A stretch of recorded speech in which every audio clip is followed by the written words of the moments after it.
사례 발표가 6번 있는데요.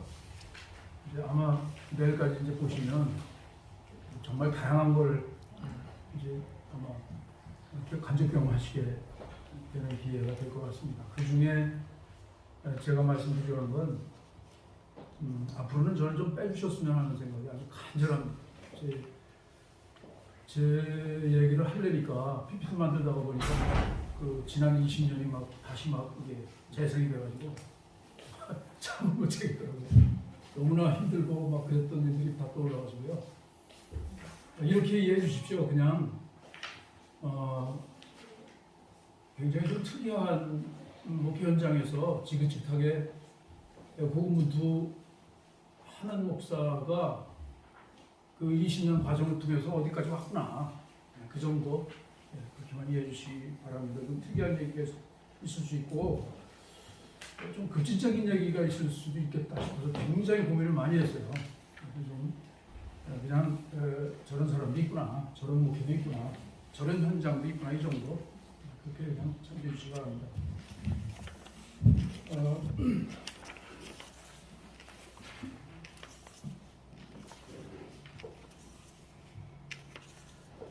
큰 덩어리로 두 개입니다. 하나는 제 목회 현장과 지역사에 대한 보고인데요. 우리 목사님들 다 지금 아마 목회 수십 년씩 하시고 자기 현장 말씀 해보시라고 그러면 이 박사님도 다 하실 거예요.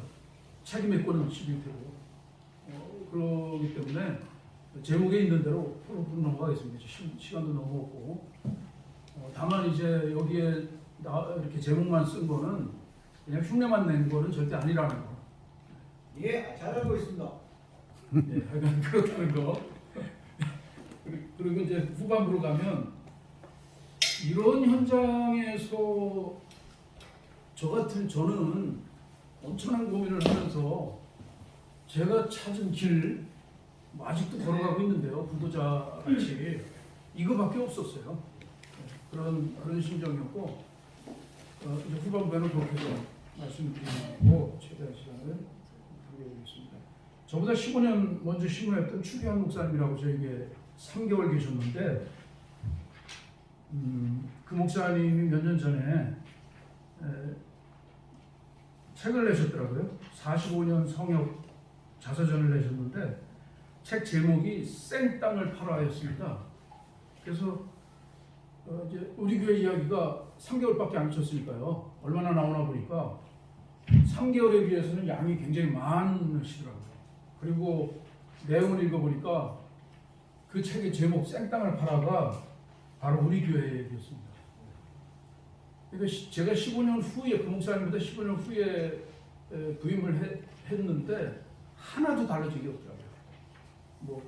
이거 얘기하면 이제 또 태산 같으니까 넘어가겠습니다.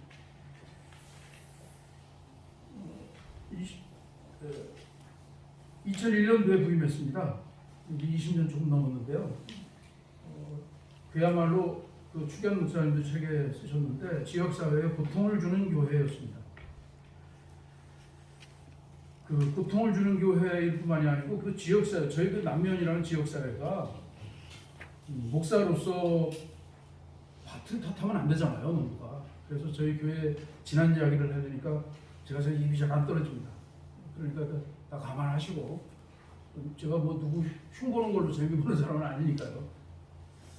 오늘 아마 다 얘기 못 할 거예요, 이 상황을. 지역사회는 완전히 와야 됐었죠. 온갖 사회적 범죄가 아주 완전히 들어차 있는 고소고발이 끊임없었고요. 더 이상 어떻게 표현을 못 하겠어요. 말공동체 와해. 지금은 이제 많이 좋아졌었죠. 사람들이 바뀌면서요. 전임 목사님들이 저보다 10명이 계셨는데 제 바로 앞에 계신 목사님 한 분만 몸성이 나가셨어요. 그 앞에 9분은 설교하시다가 멱살 잡히고 어제도 저희 할머님 은세 원사님 그러시더라고요. 잡혀가지고 저희가 현관까지 끌려나가는 걸 보고 자기 아들 신학교 다니는 거 막았다고. 그래서 그분은 지금 이제 복지 청구하셔가지고 어디 복지시설 지금 기관장으로 계시거든요. 동네에서는요, 그냥 얘기하겠습니다. 도둑놈교회 뭐 이런 거는 좋은 표현이었어요. 시발놈교회였습니다. 그냥 동네 사람 그냥 입에 그게 이렇게 너무 자연스러워요. 제가 이사할 때 이제 이건 좀 이따 이사할 때 이사하는 날 이삿짐 풀기 전에 주민들이 만취해가지고 몇 명이 찾아와서 담배불 던지면서 쌍욕을 하면서 이제 그 얘기죠. 이런 시발놈으로 왔으니까 너도 같은 새끼다. 이렇게 시작이 됐거든요. 그런데 제가 지금도 제 집사람하고 얘기해 보니까 그 많은 일들이 일어났었어요. 이제 뭐 전막 그때 마을이장이 보컬 때문에 쫓아와서 뭐 의혹도 하고 엄청나게 일이 있었는데 그런 거가 지금 생각하면 제일 무서웠던 기억, 공포스러운 기억은 그게 아니고요. 5년 전, 적어도 한 7년, 8년 전까지, 그러니까 20년 전에 한 12년, 13년 동안이죠. 주일이든 뭐든 그 예배 시간에 이제 부임해서 몇 개월 지났는데 제 집사람이 기도할 때 너무 열심히 하지 말고 눈 좀 떠서 교인들 좀 한번 좀 살펴보라고 하더라고요. 그래 웬일인가 하고 봤더니 다 눈을 뜨고 있더라고요. 지금 이렇게 하고 계시더라고요. 이렇게 따리면서 앞에 기도하는 사람은 노래 보고 있는데 잘 무섭습니다. 굉장히 무섭습니다. 이 모습이 12년 동안 계속됐습니다. 왜냐하면 앞에서 그렇게 기도를 잘하는 사람들이 마을 공동체 와야시키는 주범들이었고 목사들 업어치고 성경책으로 후에 쳐가지고 병원 실려가고 이런 사람들이었고요. 그런 사람들이 동네마다 다 그래서 죄송하지만 하나님 앞에 살생부 그런 거 있잖아요. 제 속마음으로 7사람을 놓고 기도를 했었습니다. 자, 어떻게 할까요? 이런 상황에서. 그래서 이제 제가 마을 목회 이야기만 하느라고 이런 얘기는 잘 안 했었는데 부임하자마자 특별 기도회를 시작했습니다. 저도 목회 배운 게 그거니까요. 그리고 새벽 기도회 하고요. 모든 그러니까 이제 새해 맞이 감사, 그다음에 하여간 우리 절기 전부요. 주현절, 사순절, 부활절 전부 특별 기도회를 1년 계속 했죠. 그랬는데 그리고 십자가 회심을 계속 촉구를 했죠. 근데 두 가지 반응이 나왔습니다. 하나는 그 주범 중에 이제 그때 장로인데 전임 교육자들이 왜 쫓겨 몸성이 나갔는지 아냐? 몸성하게 못 나갔는지 아냐? 그러니까 내쫓겼는지 아냐? 목사들을 가만히 보니까 한 10개월 정도가 지나면 본색이 나오더라. 그렇지 않겠습니까? 교회 사정을 알게 되면 아무래도 거기에 대해서 반응하고 설교를 하게 되죠. 그거를 못 봐주겠더라. 대놓고 협박을 하는 거죠. 그러지 말라는 거죠. 그래서 그때 생각했죠. 나는 이 사람보다 이게 더 오래 있어야겠구나. 그런 생각이 들더라고요. 기도회를 계속 인도하고 이제 1년, 2년, 3년 그렇게 가는데 그렇게 오래 가지도 않았습니다. 2년 가까이 갔는데 십자가 회심을 계속 촉구하고요. 엄청난 부작용이 일어났습니다. 이 사람들이 제일 은혜를 많이 받았어요. 방언 터지고요. 통성기도 하고 난리가 났어요. 그리고 동네 나가서는 이제 더 자신만만해진 거죠. 나는 하나님의 은혜 받았다. 십자가로 죄식김 받았대. 용서 받았으니까 고발하거나 고소하지 마라. 까불지 말라는 거죠. 이렇게 전도를 이제 하는 사람들이었습니다. 자, 이걸 어떻게 풀어나갈까요? 그래서 당연히 기도에 중지시키고 모든 가시적에서 중지시켰죠. 그리고 성경 강의에 전념했습니다. 오죽하면 이제 몇 년 후에 왜 이번에 온 목사는 지금도 그런 말씀을 가끔 하시는 할머니들이 계세요. 목사님이라는 소리가 참 낯설은 호칭이더라고요. 저희 집사람을 사모라고 부른 적이 없습니다. 목사 마누라. 자연스럽게. 성경 강의에 집중을 하니까 왜냐하면 저 목사가 시비 걸으려고 설교를 협박한다는 이제 그런 말을 할 테니까, 정황을 할 테니까 성경 강의, 본문 강의를 계속 하니까 왜 저 성경만 설교하냐고 또 그러더라고요. 자, 뭐 한도 없습니다. 이제 이게 지금 가라앉히면서. 그래서 성경을 읽으면서 기도원이라는 이름이 벌목공이지 않습니까? 바알의 신상을 찍어냈다. 여룻바알 미전도 지역 해외 선교사다. 이런 이제 정치성을 계속 가질 수밖에 없었죠. 그러다가 이제 농사를 짓게 됐는데요. 그때쯤에 이제 모든 프로그램 같은 거 다 중지가 되고 낙심하고 있을 때 이제 옥수 목사님이 갑자기 찾아오셨더라고요.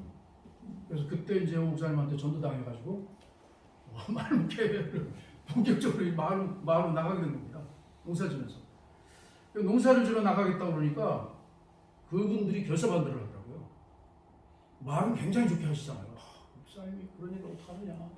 근데 제가 나가서 농사를 짓고 보니까 제가 나가서 농사를 지면 마을 분들을 서슴없이 만나니까 그렇게 안 해도 다 보이고 다 알지 않습니까? 그런데도 그분들이 이제 자기네들이 그런 게 드러날 테니까 막은 거더라고요.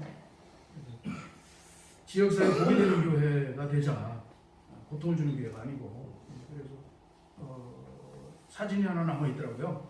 이렇게 이제 현관에다가 써붙이고 이런 그림들은 제가 지금 이제 고생 많으셨습니다. 부끄럽습니다. 이거 생각하기도 싫습니다.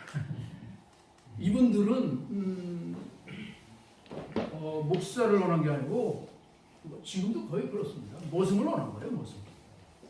예배당 관리해주고 자기네들 복 받는 설교만 해라.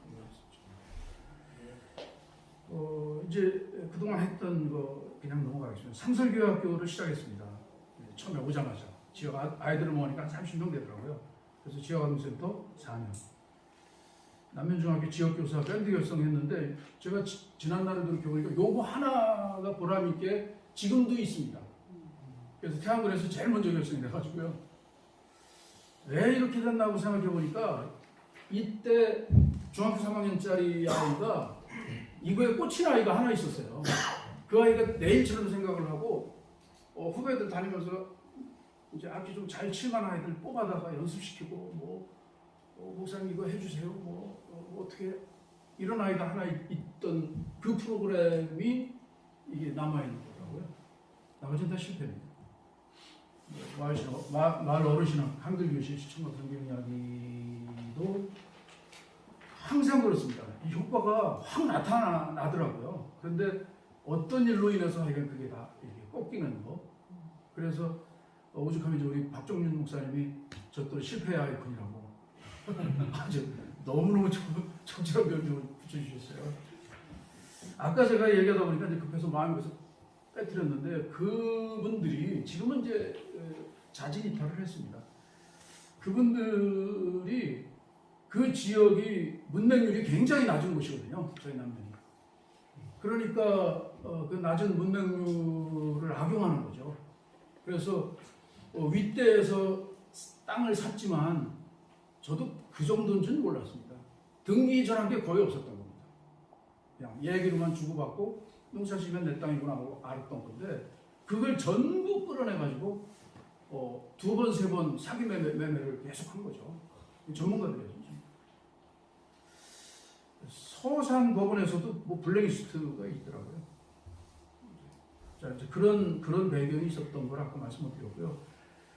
그리고 이제 대규모 여름 농활만 했습니다. 저희 이제 사진이 하나도 없더라고요.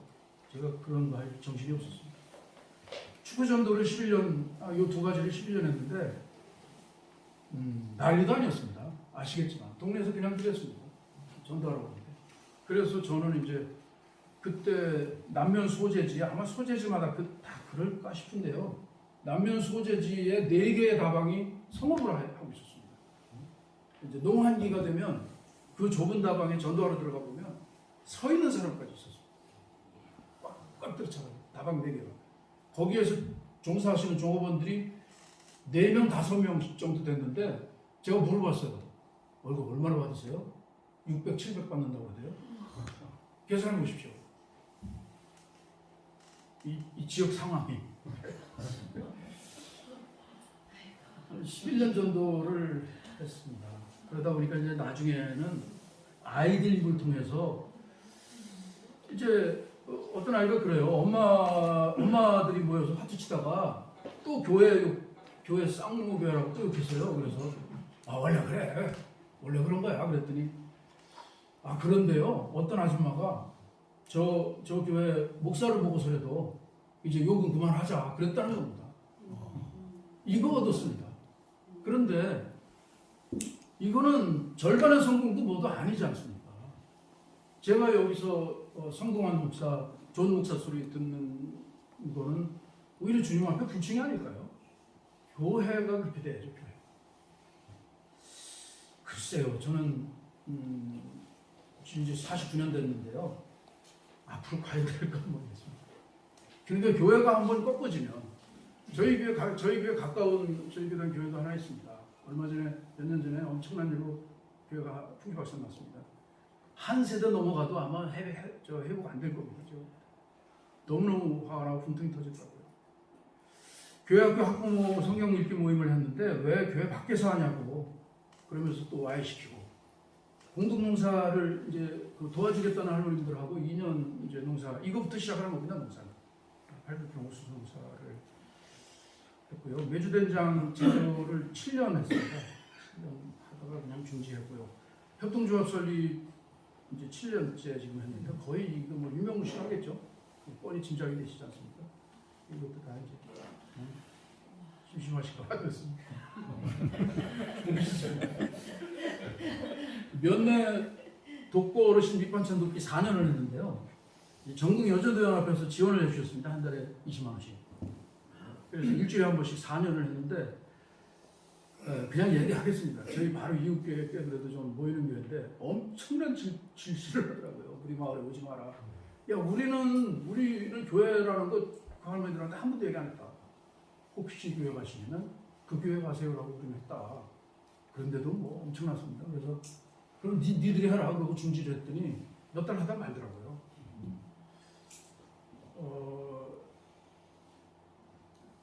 저희도 그냥 그렇게 중지가 됐습니다. 이것만 해도 얘기가 뭐 얼마나 많습니다. 절임 배추를 만들어서 5년 정도 했는데요.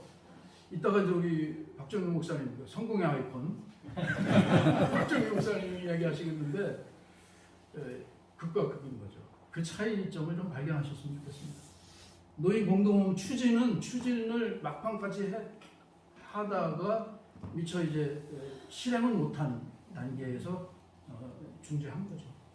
이 계획서는 다 있습니다.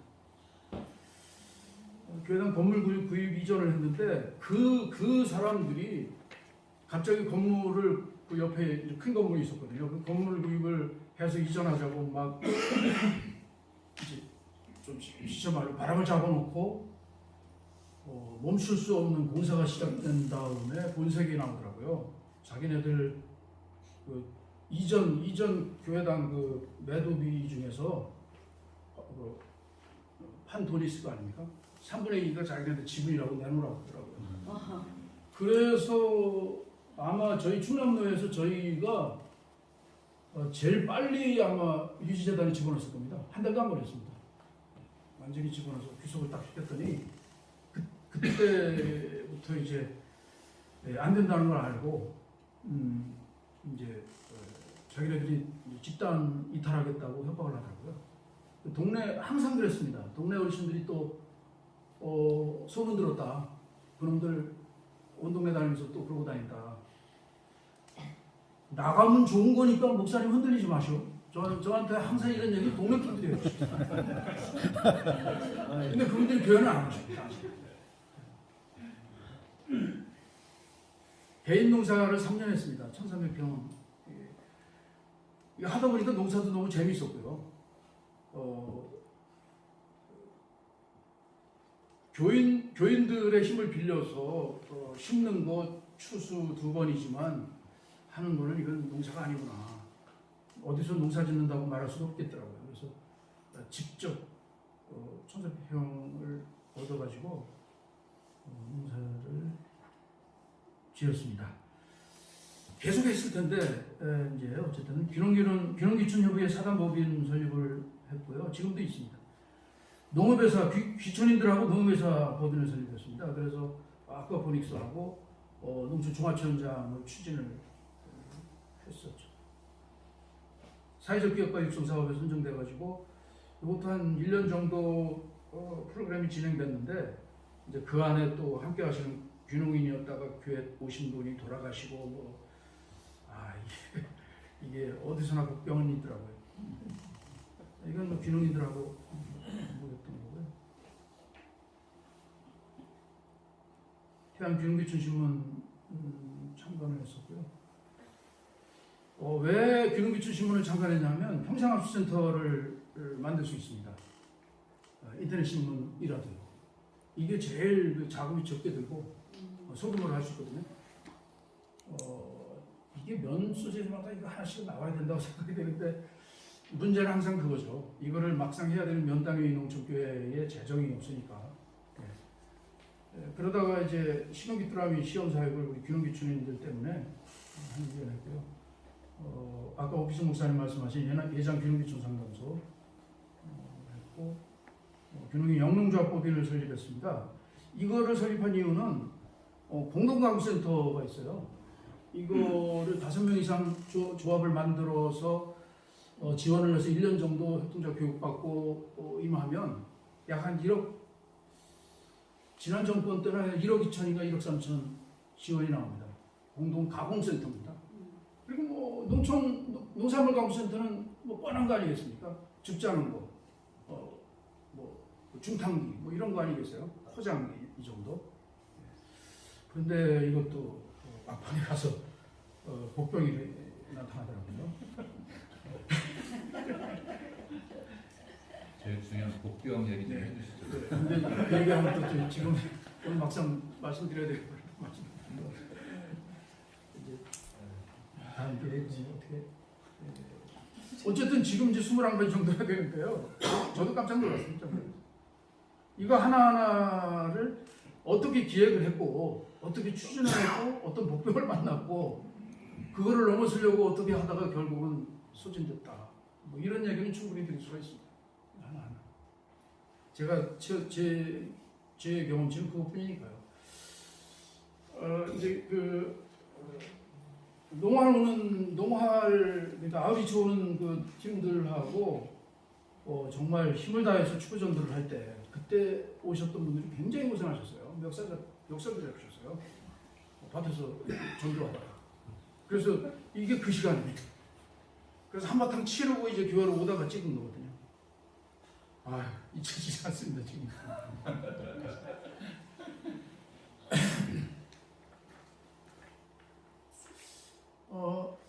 실패 원인들을 제가 찾아봤는데요. 그냥 휙휙 넘기겠습니다.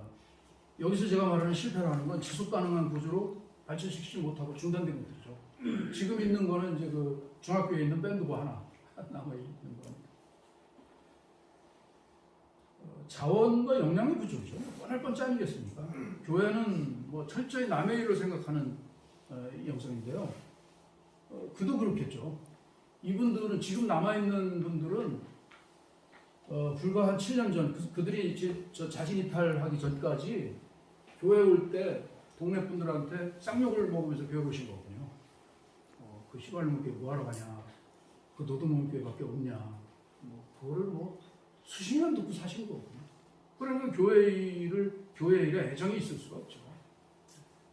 제가 그렇게 엄청난 일을 할 때 요즘 제가 이제 여쭤봐요. 그때 왜 안 도와주셨냐고. 그때 왜 한 번도 안 나오냐고. 이분들의 언어를 많이 요새 배우고 있거든요. 그러니까 이제 알았습니다. 그분들의 마음을.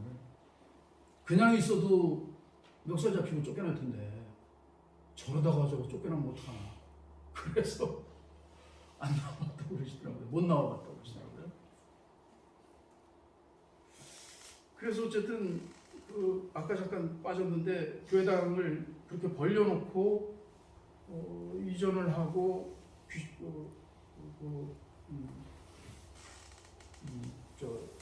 유지재단에 급속히 귀속을 시켜버리니까 이제 그분들이 자진 이탈을 해버리셨습니다.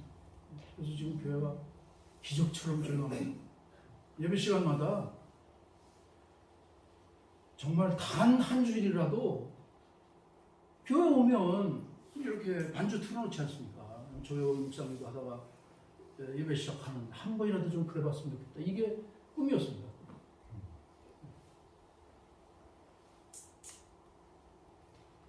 넘어가겠습니다. 우리 교단적으로는 교역자 생활비 평준화 정책이 너무나 좋은 거죠. 우리 교단만 있는 굉장히 좋은 정책이고 너무나 그건 잘한 건데 그늘도 있더라는 거죠. 그게 시작되니까 저희가 열심히 할 때 와주셨던 그 큰 교회들이 이제는 얼마간의 헌금을 노예로 보내고 책임을 다했다고 생각들을 하는 거죠. 그래서 유기적으로 연결된 게 끊어지더라고요. 이런 어떤 그늘도 있었다. 이런 얘기고요. 주변의 목회자님들은 이해와 공감 부족이죠. 아까 잠깐 나왔는데 사회적 기업 육성 사업에 지원을 해가지고 농촌 지역에서 사업 아이디어를 가져온 건 처음이다. 그래서 이제 충남 그 관계자들도 그래서 저희한테 3,500만 원 주셨어요. 제일 많이 주셨거든요. 그래서 저희 때문에 태안에 시군에 한 팀씩 주는 건데 저희 때문에 두 팀이 된 거예요. 그때 태안에서. 그런데 이제 이거를 못 하게 된 거죠. 팀원으로 계시는 분 돌아가시고 그러니까 그런 일이 여러 가지 있었거든요. 그래서 이거를 마을 기업으로 쓰려고도 해봤고 그랬더니 마을 분들은 처음에는 통장을 드리니까 좋다고 하시다가 겁난다고 다 도망가시고 지금 그래서 이 말씀을 드리는 겁니다. 주변에 저희 동료들이 있거든요. 그분들을 만나서 한번 저기 어디 가서 냉면 사드리면서 좀 간국지 얘기를 해봤어요. 평생 목회하시면서 이런 거 생각 안 해봤겠지만 현금이 여기 들어왔는데 그냥 팀원으로 이름만 좀 빌려달라고. 이름만. 이게 진행되면 사회적 기업 저희 협동조합을 그렇게 이제 가게 하려고 그랬던 거거든요. 그러면 예비 사회적 기업 정도만 되면 그때는 임금 지원 나오고 여러 가지 혜택 있는 거 아시죠? 그랬는데 그분들 대답 끝까지 안 하시더라고요. 그래서 내가 잘못한 거다 그렇게 생각했습니다. 지역사회는 기존 교인들이라는 경멸이 엄청나죠. 이러니까 저희 교회만이 아닙니다. 저희 남면에 성결의 교회 있고 감리의 교회가 있거든요. 근데 그 교회 분들도 보면 그래서 저희 집사람하고 하는 얘기가 그쪽 교회 교인들 얘기 들어보고서 저분들이 어디 다니는 무슨 학원이 있나 봐 그랬습니다. 너무 하는 짓들 똑같아가지고. 그러니까 기존 교인들에 대한 경멸감이 엄청납니다. 장로는 1,000만 원짜리, 권사는 500만 원짜리. 지금 저희 근방에 좀 꽤 많이 모이는 교회 있거든요. 다 술집사, 담배집사들 이렇게 한 거. 다 그렇게 부르시는 거예요 지금. 그런데 이제 이런 일들을 통해서 조금 더 말씀드리면 이런 일들을 통해서 엄청난 그 소진이 되고 그렇게 됐지만 아까 잠깐 말씀드렸지만 이제 욕은 없어졌고요. 이사 오신 분이 저희 마을 이발소에 가가지고 이발하시면서 처음 이제 동네 오셔가지고 나 기독교인인데 이 근방에 저 교회 다닐만한데 어디 있습니까? 아유 없어. 태안 읍내로 나가시오 이러거든요. 전도는 그렇게 하세요. 그러니까 이제 그때 이제 저희 교회 지금 이제 집사님이신데 지금 이제 사업 때문에 어디 멀리 가시고요. 그 집사님이 저희 교회당이 바뀌었으니까 눈에는 확 띄거든요. 그래서 저 눈에 띄는 저 교회는 어떠냐 그러니까 그 교회 목사는 쓸만한데 거기도 갈 때는 아니다. 지금도 그러세요. 그분들이 이탈했는데도 불구하고 이게 언제 바뀔까요? 자, 어쨌든 이렇게 됐고요. 그리고 이제 귀농귀촌인 분들하고 지금 이제 오래 지냈는데 이게 법인화되고 무슨 농업 회사법인을 만들고 하니까 이 사사화 시키려는 욕망들이 엄청나더라고요. 그래서 더 공제되기 전에 중지. 그리고 이제 기존 교회 다니시던 기존 기독교인 귀농귀촌인들은 오해를 하시죠. 왜 목사가 이런 일을 하냐고. 아주 이게 제일 듣기 힘든 얘기입니다. 근데 어떤 보살님이 이제 그 절에 열심히 다니는 분은 절에서는 집사님이라고 하고 보살이라고 하더라고요. 어떤 보살님이 제가 막 그 귀농귀촌인 처음에 오셔가지고 아무것도 모르고 고구마를 심을 줄도 모르는데 뭐 엉망이 돼서 저희들이 우 가가지고 이제 한번 같이 하자 그래서 협동 작업을 한번 하는데 그 부인 되시는 분이 아주 독실한 불교신 불자시더라고요. 그런데 이제 누구한테 얘기를 들었는지 깜짝 놀라가면서 목사님 아니시냐고. 그래서 뭐 제가 무슨 도둑질한 것도 그런 것도 아닌데 예 그렇습니다 그랬더니 왜 목사님은 하늘의 일을 해야지 왜 이런 일을 하냐 이러시더라고요. 그런데 그때 말문이 콱 막혔다가 저도 모르게 한마디 뱉었는데 아 이거 너무 얘기 잘했구나. 뭐라고 그랬냐면요. 아 원래 우리 기독교는 이게 하늘 일입니다. 그렇게 대답을 했어요. 그러고 나서 집에 가서 생각해보니까 이게 요한복음 3장 16절 아니겠습니까? 아멘.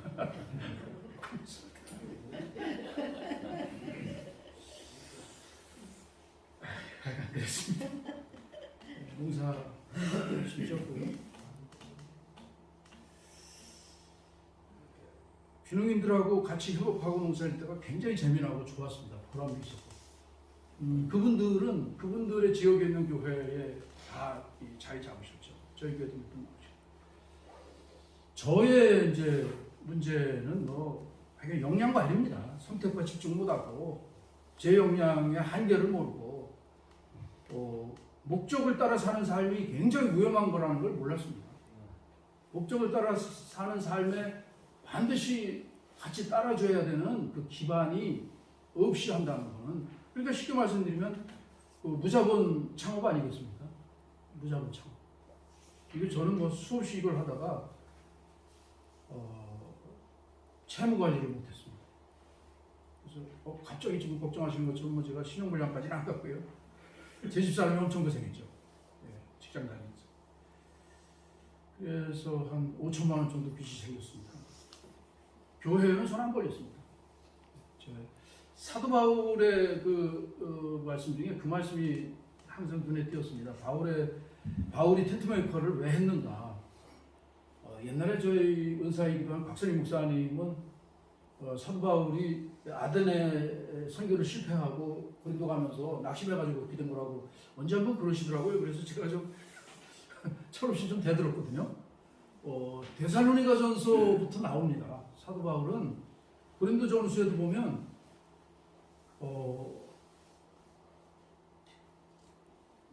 교회 앞에 떳떳하기 위해서 한다. 이 복음 앞에 떳떳하기 위해서 나는 베드로와 같이 공개를 받는 권리를 나는 쓰지 않는 거다. 이런 얘기가 아주 저는 항상 남아 있습니다. 그래서 지난 4년 동안 열심히 일해가지고요 다 갚았습니다. 박수. 5천만 원 다 갚았습니다. 그리고 이제 0점 상태입니다. 다시.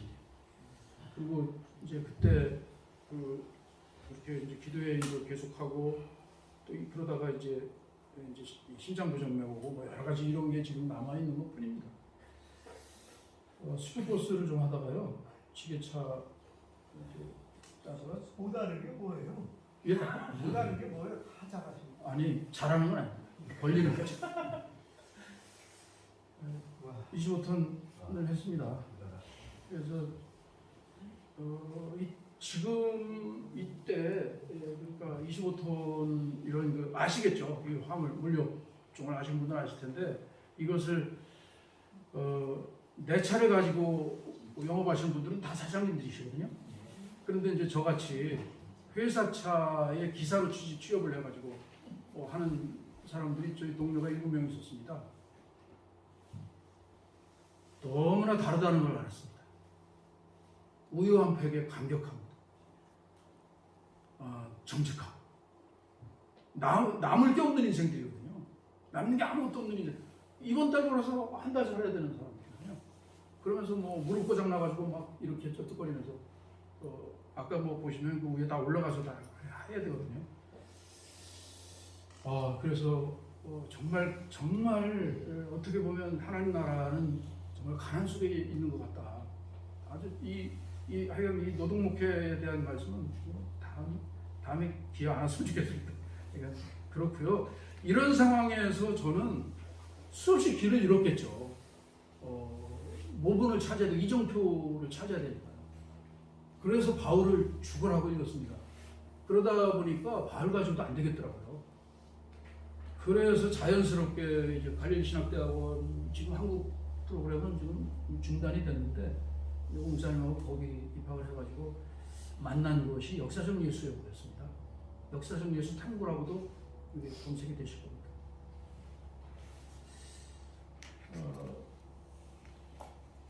저는 이게 첫 번째는 아까 저희 교회 상황이었잖아요. 신행 불일치, 믿음과 행동이 삶이 너무나 일치하지 않는 이게 고질병이 아니겠습니까? 이거에 대한 탈출구가 여기에 있을 거다.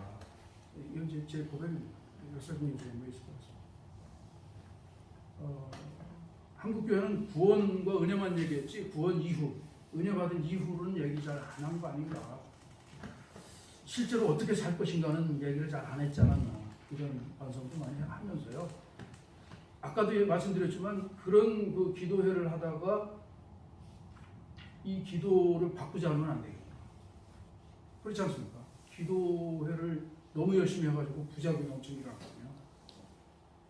그래서 이제 그 디모데 목고기 자리집에 올려놨습니다. 그래서 현재적 구원 문제, 이건 구원 체험이라고 해야 정확할 것 같습니다. 우리가 구원을 체험하는 것은 아무래도 우리 인간이니까 시공간에 매여 있으니까 과거적, 현재적, 미래적 경험을 한다고 성경에도 그런 구절들이 아주 다 들어있지 않습니까? 그래서 현재적 구원 경험을 우리 성도들은 실질적인 삶에서 어떻게 해야 될까, 어떻게 하는 걸까, 이게 굉장히 중요하구나.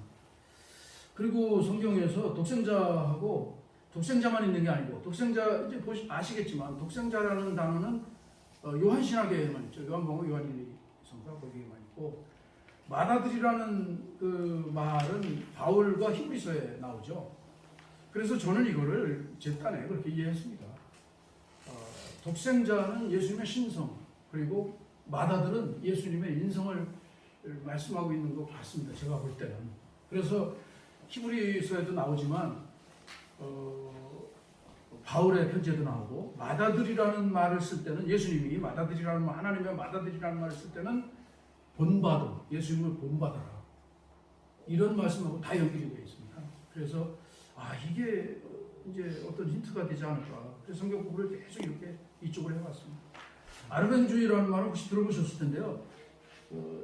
빨리빨리 해야 되니까 신무슨 목사님이 쓴 책이십니다. 이게 알미니안의 알미니안하고 칼뱅이라고 그러잖아요 요새. 그래서 이 두 가지 합성어입니다. 아르뱅이라고. 무슨 목사님이 쓰신 건데요. 천하무적 아르뱅주의라는 책 제목입니다. 무슨 말이냐면 한국 교회는 너무나 편리한 쪽으로만 선택하고 간다는 거죠. 알미니안에서 자기네들이 유리한 걸 빼오고 칼뱅주의에서 자기네들이 유리한 걸 빼다가 신앙생활 그렇게 하고 있는 게 한국 교회의 아주 큰 문제점 같다, 이렇게 보는 그런 책이거든요. 그러니까 이제 저희 교회 아까 말씀드렸지만 이분들처럼 하나님 앞에 무조건적인 은총을 입는다. 우리는 하나님이 무조건적으로 선택했어. 거역할 수 없는 은혜로 선택했다. 이런 자부심이죠. 헛된 자부심. 이거가 가득한 상태에서 하나님 앞에 축복받으려면 내가 열심히 믿고 기도해야 돼. 하면서 열심히 해야 된다고 막 교회. 그분들은 한 번도 안 빠지거든요, 교회. 교회 좀 빠지시라고, 바쁠 때는 나오지 마시라고 제가 얘기를 자꾸 해야 됐었어요. 오죽하면.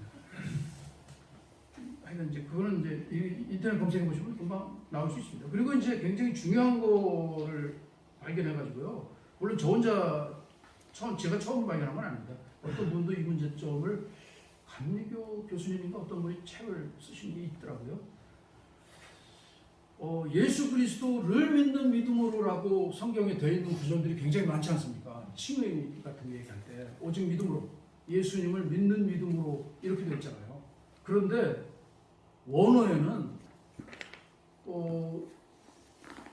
이게 지금 폰트가 이상해가지고 예수 그리스도입니다. 소유격으로 다 돼 있어요.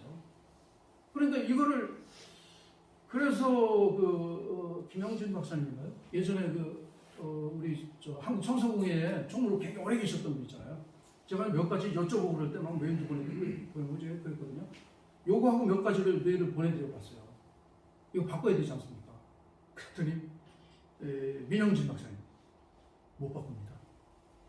아마 앞으로도 못 바꿀 겁니다. 그러시더라고요. 무슨 말씀이냐면 원어대로 읽으면 소유격이니까 예수 그리스도를 믿는 믿음이 아니고 예수의 믿음으로라는 거죠. 직역을 하면 예수 그리스도의 믿음이라는 거죠. 확 떨어지지 않습니까? 예수 그리스도를 믿는 믿음으로라고 하려면 대격으로 돼 있어야 되잖아요. 헬라어 문법으로. 저로서는 여기서 어떤 돌파고 힌트를 더 얻었습니다.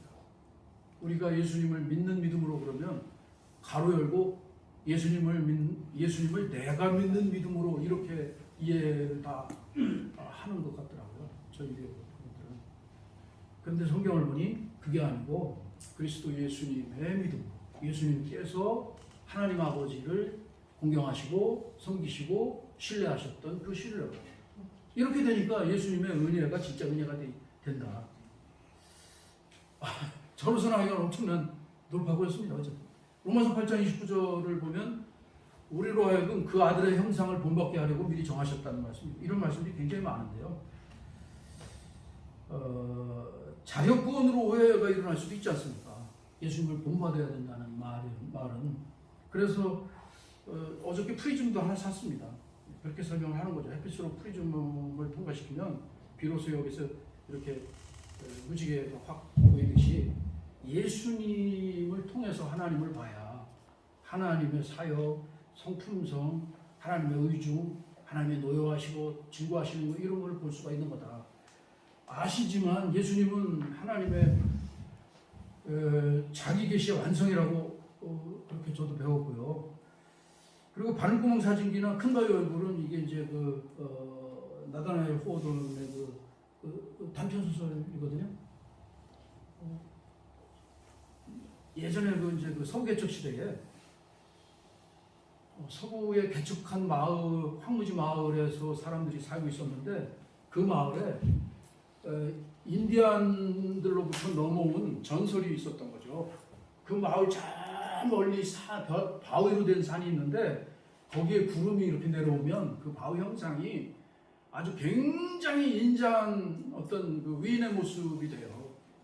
그래서 이 마을은 분명히 저런 위인이 나온다라는 이런 그 전설이 있는 마을이었던 거죠. 이게 호든의 소설에 있습니다. 그래서 그 전설을 진짜 믿고 그거를 매일 쳐다보던 어떤 아이가 나중에 그 큰 바위 얼굴처럼 되었다는 게 이제 이 내용이거든요. 그래서 이런 걸로 설명을 하는 겁니다. 예수님을 내가 닮으려 노력하는 건 자력권이라고 할 수 있지 않습니까? 그래서 히브리서 말씀대로 예수님을 바라보자. 그것도 막연한 예수님이 아니라 구체적인 예수님. 이제부터 얘기하겠습니다. 어쨌든 이제 이 역사적 예수 연구는 우리의 이 관념론적 신앙을 극복하는 아주 저는 있고요. 그다음에 교리적인 문제가 있더라고요. 저 자신을 반성해 보니까 예수 그리스도는 참 인간이며 참 신이며 참 하나님이며 참 인간이라는 이런 위대한 그 교회 신조들 그리고 계시론 또 기독론에 있는 이 핵심 문제들을 저 자신부터 생각해 보니까 예수님의 인성에 대해서는 거의 설교를 안 해왔더라고요. 저는 신성만 설교했죠. 예수님은 어떤 이적적인 초월적인 어떤 그런 능력자 이런 식으로 완전히 이제 개종을 했습니다. 완전히 바꿨습니다. 아니구나. 오히려 이것을 균형 있게 가야 되기 위해서는 인간이신 예수님의 인성에 대해서 집중을 더 해야 되겠다. 그렇게 했던 거고요. 아까 이제 교수님이 챗 GPT 얘기를 하시더라고요. 이거 돌풍이 일어났죠. 저는 이렇게 쳐봤습니다. 한국말 할 줄 아냐? 예, 할 수 있습니다. 우리 답이 바로 와요. 쳐놓으면. 하나님의 용서와 사랑에 대해서 10분짜리 설교를 써봐 하고 엔터를 탁 치면 훅 내려옵니다. 내용이 무지무지 재미있어 없습니다. 나무랄 데가 없습니다. 지금은 아마 이게 유료가 됐을 거예요, 벌써. 그래서 어제 끝났을 거예요. 한번 해보십시오. 이거 큰일 났습니다. 이제 정말. 이제는 의사면허 시험 합격했다고 그러고요. MBA 과정 통과했답니다. 누구든지 원하는 설교면 즉시 적용합니다. 이제 아까도 말씀하셨잖아요. 앞으로 뭐 우리나라에도 그런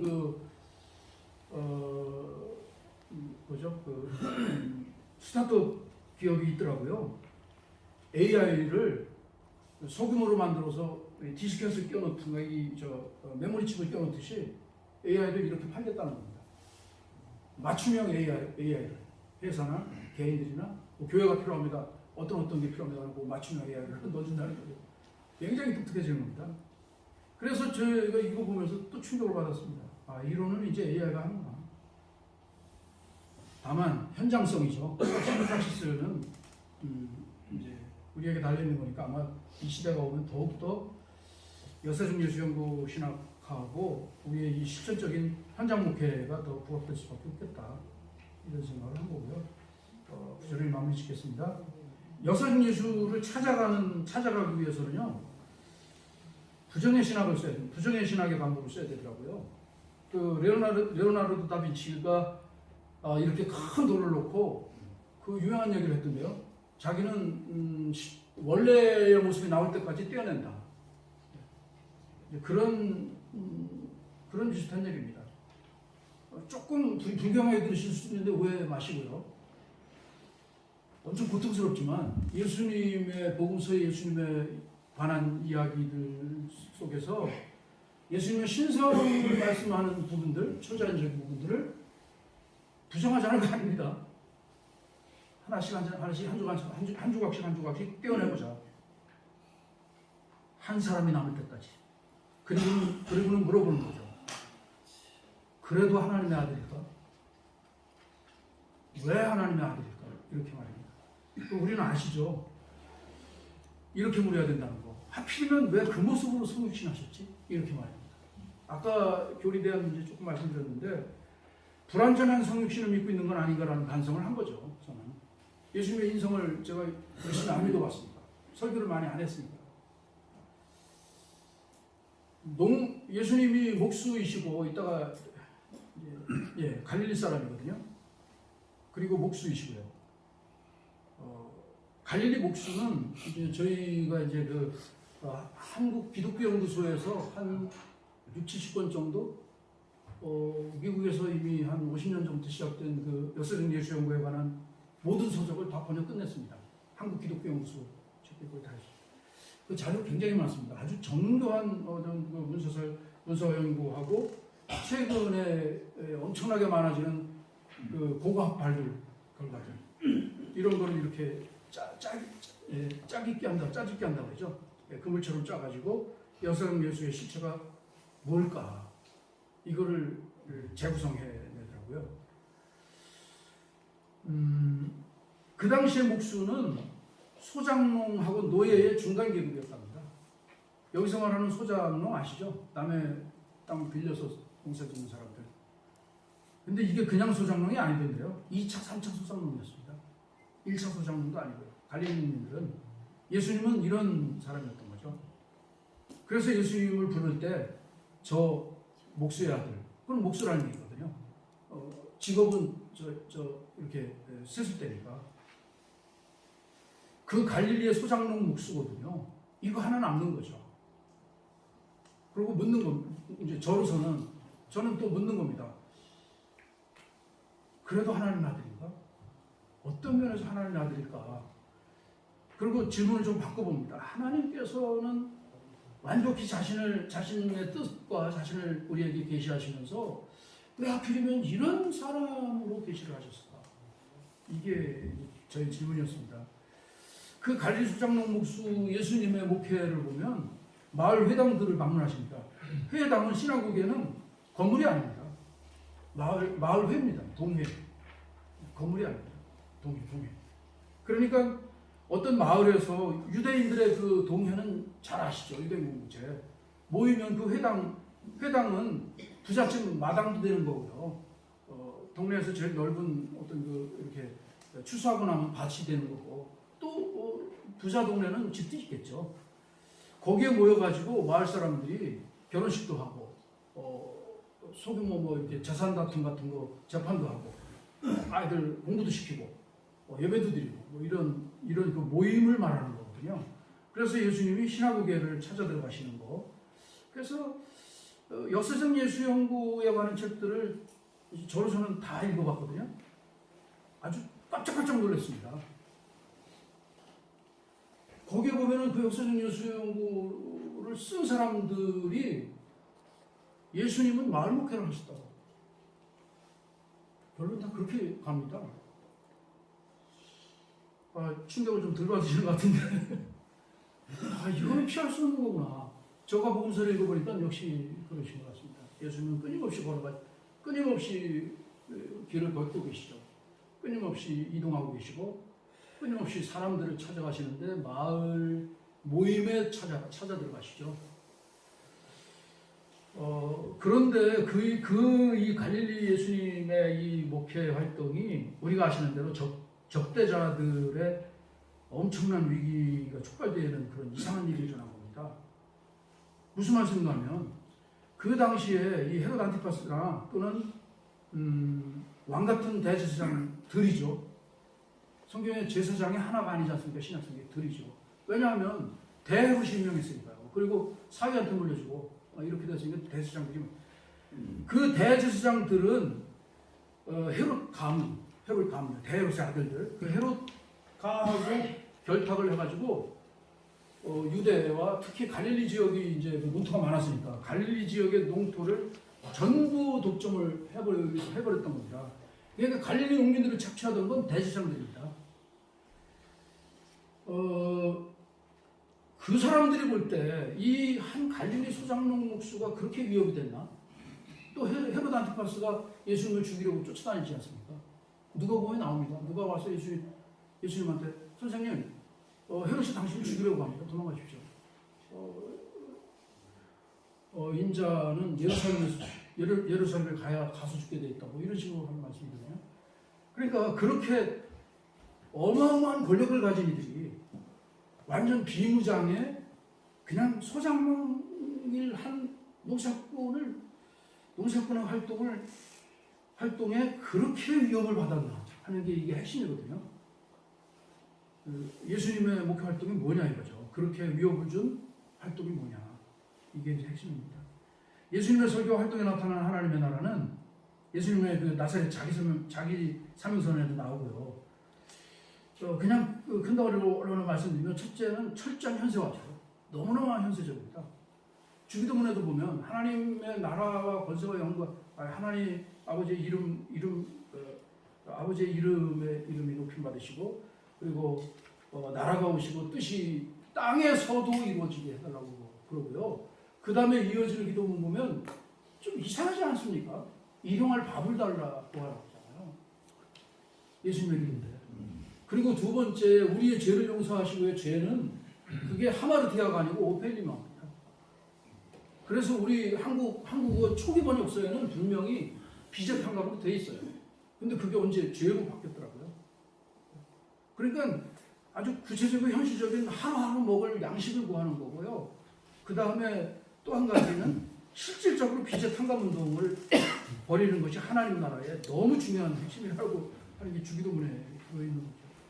예수님의 이런 설교와 가르침은 겨자씨와 같다는 겁니다. 겨자씨는 우리가 이제 작은 게 큰 게 됐다고만 생각하시는데, 저도 이제 이 겨자씨에 대해서 더 유대에 있는 겨자씨를 찾아보니까 작은 것이 큰 게 됐다는 것도 핵심이지만 또 한 가지 숨어 있는 게 있던데요. 갈릴리 농민들의 이야기를 보니까요, 갈릴리 농민들이 제일 일을 가는 게 겨자씨였어요. 왜냐하면 이 겨자씨는 눈에도 안 보이는 게 언제 바람에 날려와서 떨어지는지도 모르는데 싹이 났다 하면 제거를 못합니다. 생장력이 너무너무 생장력이 좋고 지독해가지고요. 그래서 우리 그 예수님의 비유에 보면 겨자씨, 하나님 나라는 겨자씨와 같다고 그럴 때 뭐라고 하시냐면 하나님 나라는 채소밭에 심어놓은 겨자씨 같다. 또는 하나님 나라는 농부가 밭에 심은 겨자씨 같다.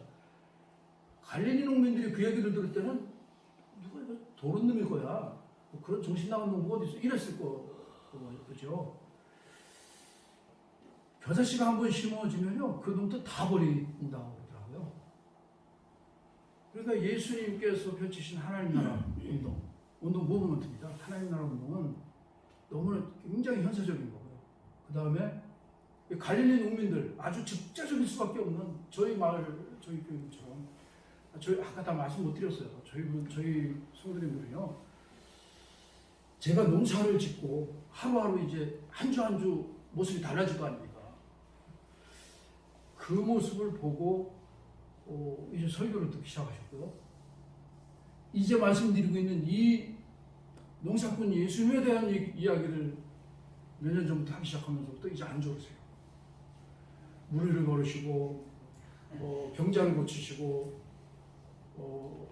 문둥병자한테도 손을 얹으실 정도로 사랑이 넘치신 하나님의 승천하시고 지금도 계신 하나님의 아들이 그리스도시라고 하는 얘기는 저는 이게 종교적 상상력이 없으셔서 그런가 그랬습니다.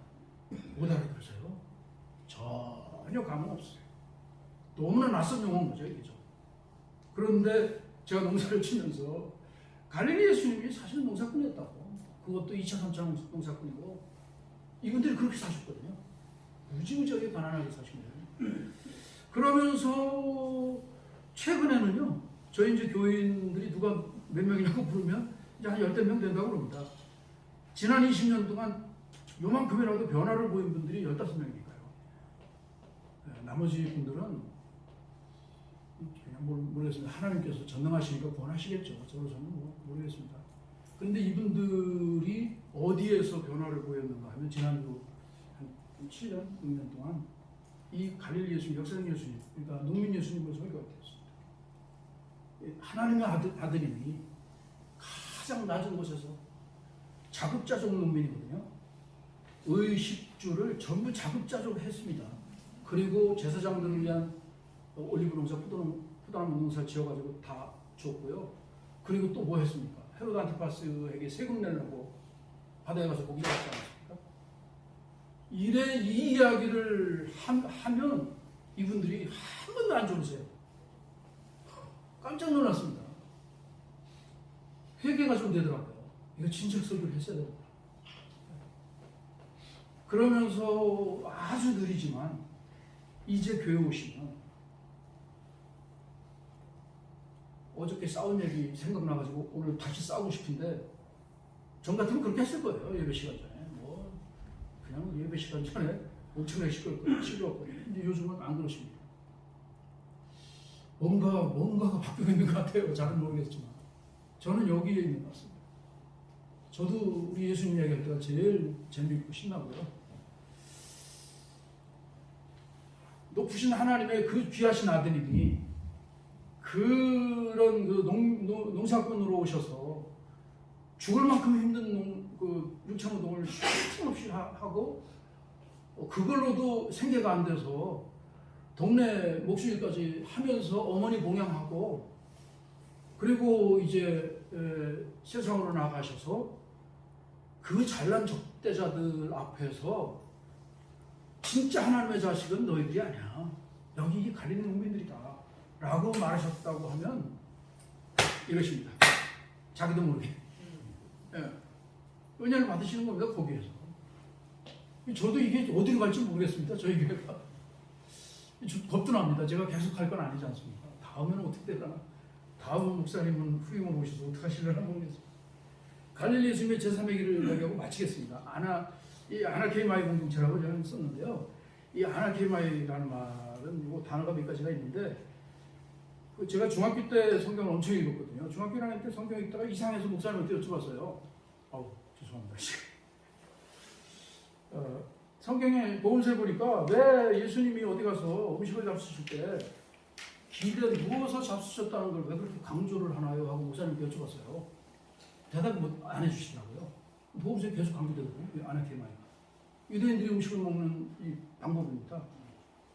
그냥 이렇게 바닥에 가운데 음식 갖다 놓고 빙 둘러앉아서 왼쪽 팔꿈치로 오른쪽 다 같이 다 드러나가지고 누워서 먹는 겁니다. 자, 이 식사 공동체에 적대감 있을 수가 없죠. 경계감이 있을 수 없습니다. 완전히 하나가 되는 거죠. 제가 어렸을 때 생각해 보니까 교회에서 같이 형제보다 더 친하게 지냈던 형제들이 있거든요. 지금 이제 다 장로가 됐는데 그 형제들하고 만나면 누워 있었어요. 생각해 보니까 새우깡 많이 먹거든요. 그래서 저희 어머니가 문 열어 너희들은 맨날 누워서 뭘 그렇게 떠들고 일어나서 먹으라 이런 적이 있었어요. 예수님께서 항상 그렇게 하신다는 걸 한번 이렇게 초점 맞추시고 한번 보시면 이게 아마 하나님 예수님께서 말씀하신 그 마을을 회복시키는 그 어떤 그 구체적인 모습, 먹을 걸 구하고 그리고 그 가난한 사람들에게서 또 소외되죠. 천벌받은 사람들이라고 성경에 나오는 모든 병자들이 그거 아닙니까? 그 사람들까지 아울러서 다 누워서 한 자리에 먹는. 그래서 오병이어 본문도 제가 다 찾아봤는데 전부 이렇게 되어 있습니다. 50명, 100명씩 이렇게 이렇게 뭐 책상다리하고 둘러앉은 게 아니고 다 누운 겁니다. 다 벌렁벌렁 넣어가지고 그렇게 실험 문제가 일어난 거고요. 이거를 전하니까 그 갈릴리 농민들이 엄청난 반향이 일어났어요.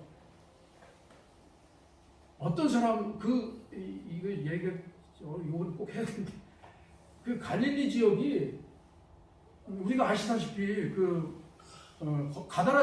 거라사 지방에 그 레기온이 있잖아요. 그 로마 군단이 와 있잖아요. 지금도 그 유적이 있습니다. 그럴 정도로 갈릴리는 정말로 로마 제국주의자들이 볼 때도 골치 아픈 곳이었습니다. 그 아무것도 아닌 한 줌도 안 되는 농민들이 끊임없이 반란을 일으켰거든요. 그러니까 예수님이 그 한가운데 계셨던 거예요. 평온한 갈릴리가 전혀 아니었습니다. 전혀.